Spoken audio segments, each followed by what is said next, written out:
Bonjour à tous et bienvenue dans votre fil d'actualité. Sur le plan fiscal, la déduction des charges financières est soumise à des règles de plus en plus contraignantes. Avec les éditions Francis Lefebvre, nous avons passé en revue les dispositions qui sont susceptibles de s'appliquer lorsque des contrats de prêt sont conclus à l'intérieur d'un même groupe de sociétés.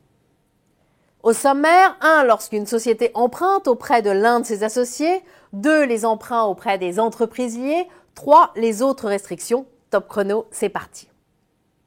Quelles sont les règles applicables si une société emprunte auprès de l'un de ses associés, par exemple sa société mère?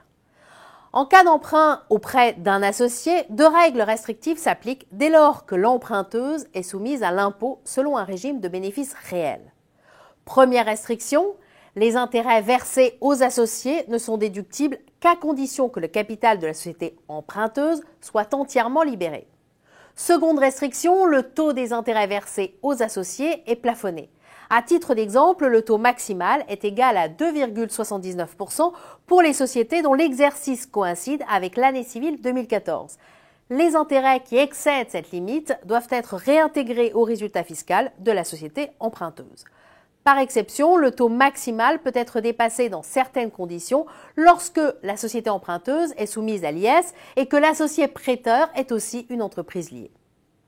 Rappelons que 2 entreprises sont considérées comme liées si l'une contrôle l'autre ou si toutes 2 sont contrôlées par une même troisième. Attention, une société associée de la société emprunteuse n'est pas nécessairement une société liée.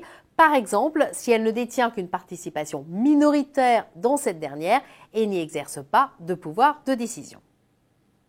Les emprunts auprès d'entreprises liées ont-ils d'autres spécificités? Ces emprunts sont effectivement soumis à 2 restrictions supplémentaires lorsque la société emprunteuse est soumise à l'IS. Troisième restriction, la déduction des intérêts versés à une société liée n'est admise que si la société prêteuse est soumise à un impôt au moins égal au quart de l'impôt sur les bénéfices.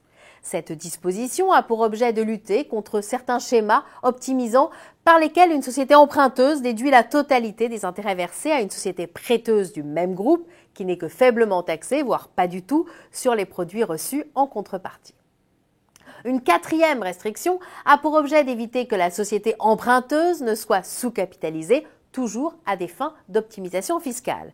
Afin de garantir le respect de cette condition, l'article 212 du Code général des impôts fixe 3 limites à la déduction des intérêts versés aux entreprises liées en fonction du montant des capitaux propres de la société emprunteuse, de son résultat courant avant impôt ou encore des intérêts qu'elle reçoit elle-même d'entreprises liées. De ces 3 limites, seule la plus élevée s'applique. La restriction ne vise que les sociétés d'une certaine taille, puisque la déduction n'est pas remise en cause si les intérêts excédentaires restent d'un montant inférieur à 150 000 €.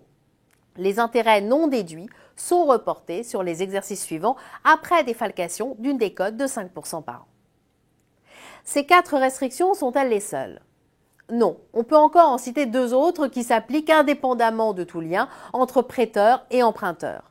D'application plus réduite que les précédentes, une 5e restriction interdit dans certaines circonstances aux sociétés soumises à l'IS la déduction des charges financières liées à l'acquisition de titres de participation lorsqu'il s'avère que la société qui s'est endettée pour réaliser l'acquisition n'est pas celle qui prend les décisions relatives à ces titres.